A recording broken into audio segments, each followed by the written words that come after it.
So I'll do a kind of existential poem and then a couple of short songs so we can go out on a bang. This is, well, actually, I'll probably do this now.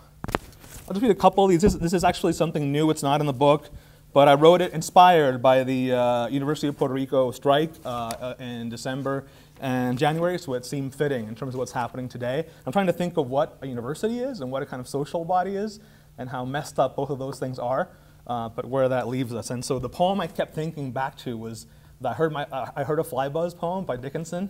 Like that buzzing felt like where we were at somehow, and it's very, high density, buzz in the brain somehow. So some of them were written in English, some in Spanish, but all were translated into both languages. I'll read only a couple of the English ones here, and each one ends with a section from the line from the Dickinson poem. It's called Heaves of Storm. The street is occupied. Who'll itemize the broken skies? Sadness of flags the day you died, in leased home theaters, only to be reborn in struggle like a bold-faced cry. Yours is the blue warble of chant after the dialectics. Once the clouds have parted, you step into the din. The day you died, I heard a fly buzz. Between lieutenants and landowners, there is another way of owning. To fix one's stare, to name the stony ground, to examine the logic of sieges, and to obey the opposite. The wind is a contrarian, and nonetheless there is a plan here after the ill-fated deed. Your voice booms across the hemisphere, filtering the convulsed twilight out to the armor plate face of the moon, the stillness in the air.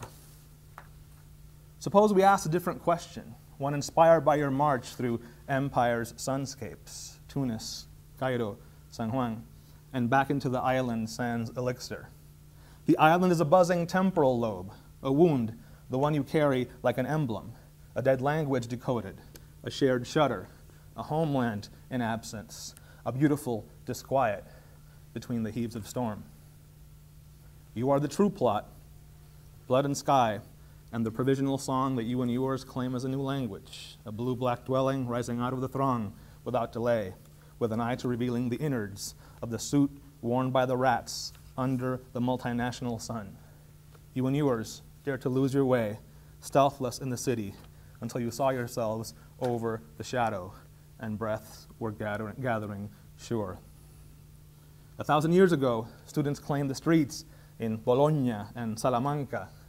I see their laughter in yours, you who struck and are now struck, but never stricken by fear, strychnine smile screeds masking the greed of empire.